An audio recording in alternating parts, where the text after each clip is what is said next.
खराज तहसीन पेश करता हूँ जिन हीरो से भी मैंने मुलाकात की, जिन्होंने दहशतगर्दों को न्यूट्रलाइज़ किया, जिन्होंने बाकी लोगों की जानें बचाई, जो मुझे इल्म हुआ कि वो फैमिलीज़ की तरफ जा रहे थे। तो मैं ख़ास तौर पे आज आपको खराज तहसीन पेश करता हूँ। आज नोशकी का दौरा किया है और जवानों से मुलाकात की है, जबकि उनका ये भी कहना था कि दहशतगर्दों को शिकस्त देने पर सिक्योरिटी फोर्सेस के जवानों को खराज तहसीन पेश किया गया है। वज़ीर आज़म ने एफसी और रेंजर्स की हवाले से भी बताया कि तबके की मुश्किलात का एहसास है। बदकिस्मती से पूरी दुनिया में महंगाई का सैलाब है। उन्होंने बताया कि तमाम सेक्टर से कहता हूँ कि मुलाजमीन की तनख्वाहें बढ़ाएं। वज़ीर आज़म ने कहा कि चीन में था तो दहशतगर्दी के वाक़यात का पता चला। इसी वक्त उन्होंने कहा कि मैंने फैसला किया कि मैं वापस आकर नौशकी जाऊंगा। उन्होंने मजीद ये भी कहा कि दहशतगर्दी नाकाम बनाने पर नौजवानों को खराज तहसीन पेश करता हूं। पूरी कौम पाक फौज के जवानों के साथ खड़ी है। General Bajwa, general Sarfaraz, federal ministers और मेरी फ़ौज के जवान, मैं सबसे पहले खराज तहसीन पेश करता हूँ जिन हीरो से भी मैंने मुलाकात की, जिन्होंने दहशतगर्दों को न्यूट्रलाइज़ किया, जिन्होंने बाकी लोगों की जानें बचाई, जो मुझे इल्म हुआ कि वो फैमिलीज़ की तरफ जा रहे थे। तो मैं ख़ास तौर पे आज आपको खराज तहसीन पेश करता हूँ।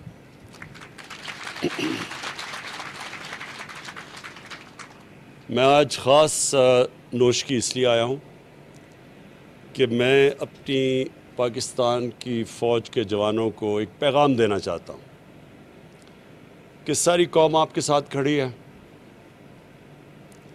जिस तरह की जो दहशतगर्दी की जंग में परफॉर्मेंस हमारी फ़ौज ने दी है, हमने और भी दुनिया में देखा, अफ़गानिस्तान में देखा कि किसी फ़ौज ने इस तरह इतने मुश्किल हालात में और इस तरह की जंग लड़ के और मुल्क को महफूज किया दहशतगर्दों से। इसकी मिसाल और दुनिया में नहीं मिलती जिस लेवल की जंग लड़ी गई। और हमारी माशाल्लाह फ़ौज को जो तजर्बा हुआ, मैं समझता हूँ कि हमारी सारी कौम में ये इत्मीनान है कि कोई किसी किस्म की दहशतगर्दी पाकिस्तान में कामयाब नहीं हो सकती। और मैं इसलिए आज आपको यहाँ नोशकी आके अपनी कौम की तरफ से बताना चाहता हूँ कि हमें आपके ऊपर पूरा इत्मीनान है। और जिस तरह आपने ये 2003-04 के बाद जिस तरह ये मुल्क को महफूज रखा, हमें पूरा इत्मीनान है कि हमारे मुल्क में कोई किसी किस्म की दहशतगर्दी कोई नुकसान नहीं पहुँचा सकती।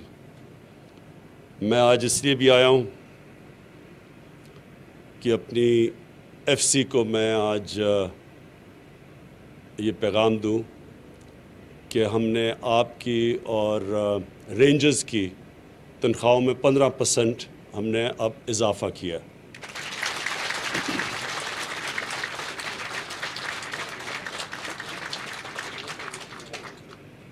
महंगाई का दौर है, मैं मुझे पूरा इल्म है। बदकिस्मती से सारी दुनिया के अंदर एक सैलाब आया हुआ है महंगाई का। हमारे मुल्क तो खैर इतनी हमारे पास वसाइल नहीं, लेकिन अमेरिका जैसा मुल्क, बरतानिया जैसा मुल्क जो नोट प्रिंट कर सकते हैं, वहाँ 40 साल के बाद सबसे ज़्यादा महंगाई की लहर आई हुई है। बरतानिया में जो भी अपना पाउंड यानी अपनी करेंसी प्रिंट कर सकता है, वहाँ 30 साल के बाद सबसे बड़ा आया हुआ है। तो मुझे पूरा एहसास है कि हमारे जो तनख्वाहदार तबका है वो तकलीफ़ में है। और मैं आपको यकीन दिलाता हूँ कि पूरी मेरी कोशिश है कि हम मुल्क के माशी हालात उधर तक ले जाएं कि हम लोगों की आमदनी में इजाफ़ा कर सकें। कई चीज़ें हम नहीं कुछ कर सकते। मसलन अब तेल महंगा हो गया, तेल दुगने से भी ज़्यादा हो गया, तो वो हम बाहर से मंगवाते हैं। तो उसका हम क्या करें पाकिस्तान के, अगर बाहर से तेल आ रहा है और वो दुगने से ज़्यादा हो गया तो उसकी सारी चीज़ों पे असरात आते हैं। तो मैं इसलिए कहता हूँ कि इंशाल्लाह आपकी हमारे जैसे जैसे हमारी आमदनी बढ़ती जाएगी, आपकी और भी हम اپنی تنخواہ دار طبقے کی اور بھی تنخواہیں بڑھاتے جائیں گے. جو ہمارے بزنس میں بڑی بڑی کارپوریشنز ہیں انہوں نے ریکارڈ پروفٹس بنائے. جو ٹاپ 100 کارپوریشنز ہیں ہم دیکھ رہے تھے انہوں نے تقریباً 950 ارب روپے کا پروفٹ بنایا ہے, ان کو جو نفع ہوا ہے. تو ان سب سے میں اب درخواست کر رہا ہوں کہ وہ اپنے لوگوں کی, اپنے کام کرنے والے جو ان تنخواہیں لیتے ہیں سب کی تنخواہیں بڑھائیں. دوسری چیز, میں یہاں چیف منسٹر بلوچستان بیٹھے ہیں, میں ان کو اشور کرنا چاہتا ہوں کہ کوئی بھی پاکستان کی جو ڈیموکریٹک گورنمنٹ آئی ہے, مجھے احساس ہے کہ تھوڑے فیزز میں کئی دفعہ ملٹری گورنمنٹ نے بلوچستان میں زیادہ کام کیا, لیکن کسی بھی ڈیموکریٹک گورنمنٹ نے اتنا کام نہیں یا اتنے فنڈز بلوچستان میں نہیں لگائے ہوں گے جو ہماری اس حکومت نے لگائے ہیں. جو سب سے زیادہ بڑا پروجیکٹ ہم اب کر رہے ہیں اور جس سے بلوچستان کے لوگوں کو بہت فائدہ ہوگا, جو فیڈرل گورنمنٹ کا پروجیکٹ ہے, وہ چمن سے لے کے کوئٹہ اور کراچی کا ایک پورا ہائی وے بنا رہے ہیں جس کی ہم نے پیسے بھی ایلوکیٹ کر دیے ہیں, اور انشاءاللہ اس سے بلوچستان کے لوگوں کو بہت فائدہ ہوگا. بڑا صوبہ ہے, بڑے بڑے فاصلے ہیں, آبادی کم ہے, اس کے اپنے چیلنجز ہیں, لیکن میں پھر سے آپ کو شور کرتا ہوں کہ جیسے جیسے, اور اللہ کا شکر ہے ریکارڈ ٹیکس کلیکشن ہوئی ہے اس باری اور ہوتی جا رہی ہے, جیسے جیسے ہماری آمدنی بڑھتی جائے گی بلوچستان کے اوپر اور بلوچستان کے لوگوں کے اوپر ہم خاص طور پہ توجہ دے رہے ہیں, کیونکہ وہ پیچھے رہ گئے ہیں. اور جو بھی علاقے پیچھے رہ گئے ہیں, جس طرح ہمارا جو پرانا قبائلی علاقہ تھا وہاں کے لوگ پیچھے رہ گئے ہیں, ان کے لیے بھی ہم پوری کوشش کر رہے ہیں کہ ہماری فنڈنگ جو ہو وہ سارے ان علاقوں پہ جائے. جس طرح گلگت بلتستان ہے وہ پیچھے رہ گیا, ان سارے علاقوں کے اوپر ہماری کوشش ہے کہ جیسے جیسے ہماری آمدنی بڑھتی جائے گی ہم ان علاقوں کے اوپر پوری توجہ دیں گے. میں آخر میں اپنی قوم کو ایک پیغام دینا چاہتا ہوں, ادھر آ کے نوش کی آ کے اس لیے کہ پھر ہمیں جو یہ دہشت گردی کا جو یہ واقعہ ہوا, یہ ساری اس کا بہت, میں تو چائنا میں تھا جب مجھے اس کی خبر ملی, تو میں نے تب ہی فیصلہ کیا کہ آتے ساتھ ہی چائنا سے میں پہلے آ کے نوش کی آؤں گا اور اپنے جوانوں کو بتاؤں گا کہ آپ اکیلے نہیں ہیں, آپ کے ساتھ پوری قوم بھی کھڑی ہے. اور قوم یہ اللہ میں ماننے والے لوگ ہیں. ہمارے لیے جب ہم اپنی قوم کے لیے جو بھی اپنی جان دیتا ہے اس کی تو ایک خاص رتبہ ہوتا ہے. جب ہم کہتے ہیں اللہ سیدھے راستے پہ لگا, ان کے راستے پہ جن کو تو نے نعمتیں بخشیں, تو پیغمبروں کے راستے کے بعد جو بہت بڑا رتبہ ہے وہ شہیدوں کا رتبہ ہے. تو مسلمانوں کے لیے تو یہ بہت بڑا اعزاز ہوتا ہے کہ جب اپنی قوم کے لیے کوئی بھی اپنی سب سے بڑی قربانی اپنی جب جان کی دیتا ہے.